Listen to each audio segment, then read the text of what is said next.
Kia ora, my name is Lila and this is my Eureka Awards entry 2019 Revolutionary Ryegrass. Aotearoa, a paradise of the Pacific, complete with rolling hills, beautiful mountains, clean rivers, friendly locals and of course, a lot of farms.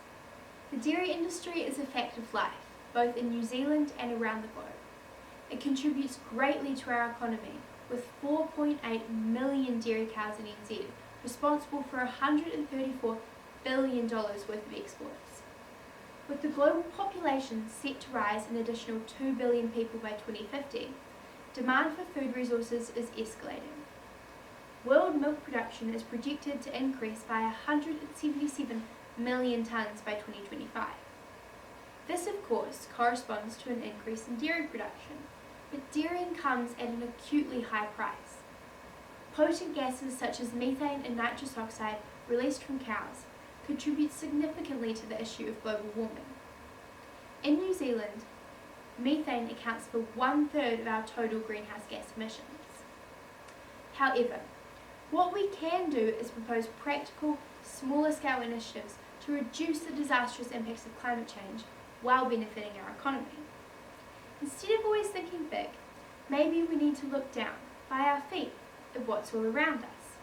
Yes, grass. What's all this fuss about some grass? Well, HME ryegrass actually holds a key potential to transform New Zealand's dairy industry. HME stands for high metabolizable energy, and this GM organism is capable of improving animal nutrition whilst also decreasing environmental impacts. Even though I've said those three dreaded letters, GMO, it's really not that frightening. We've been selectively breeding for centuries. Besides, I encourage you to consider that this serendipitous discovery may save the planet. So, how does this magical ryegrass work? To begin, transgenesis. Transgenesis is the process of introducing a gene from one organism to the genome of another, in the hope that the resulting transgenic organism will exhibit the new gene's properties.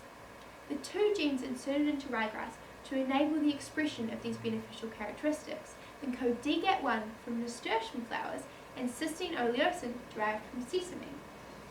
To explain how they work, let me take you on a little journey. Imagine you're in a plant cell. You guys remember the chloroplast? Well, it makes fatty acids, and these are synthesized by the DGAT1 gene into triglycerides, 3 fatty acids in each. These groups are then encapsulated by cysteine oleosin, providing a protective coating around the oil bodies so they don't get absorbed back into the plant. But when the animal eats these triglycerides, they allow for some pretty cool implications. So, what does this astounding technology actually mean for New Zealanders? Well, HME ryegrass has 3 major impacts: growth, water and gas. Let's explore them. Firstly, growth. Cows eat a lot, and ryegrass is a popular choice feed for farmers. The HME ryegrass grows up to 50% faster than conventional ryegrass in ag research laboratories, and stores more energy for better animal growth. This occurs as the rate of photosynthesis within the plant is increased. In this image you can see the comparison between a non-GMO wild type versus HME ryegrass. Even in identical conditions, the GM grass clearly grows faster, as the lipid levels within the HME plant are double that of regular ryegrass. Therefore, the increase in metabolizable energy reaches around 10%, improving the overall nutritional value of the plant.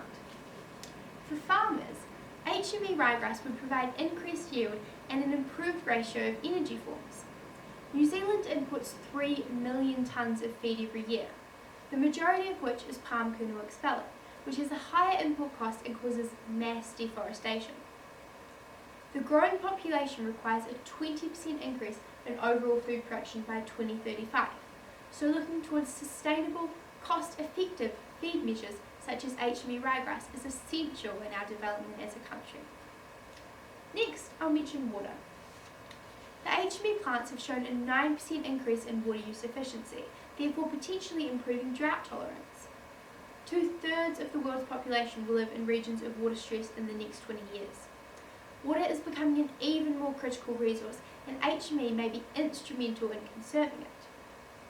But maybe the most exciting benefit of HME forages concerns greenhouse gases. For every 1% increase in lipids within the plant, we can expect a 5% decrease in methane emissions. That's overall up to a 23% reduction, which is huge. Additionally, urinary nitrogen load can be expected to reduce 6 to 7%, lowering nitrate leaching and nitrous oxide emissions significantly. In order to meet the Paris Agreement targets of limiting global temperature increase 1.5 or 2 degrees, let alone ambitious goals such as carbon neutral 2050, New Zealand must tackle the gnarly issue of greenhouse gas emissions from the primary sector. Let's face it, our country is driven by farming. It is the backbone of our economy, however it has serious negative environmental implications. In a world where climate change is rapidly advancing, we need to be thinking smarter, and maybe a bit smaller also. If Aotearoa intends to increase our dairy production, let's do it in a way that impacts the environment less, that creates fast-growing cows, uses less water, saves money and produces fewer greenhouse gas emissions. Let's do it with HME ryegrass. Thank you.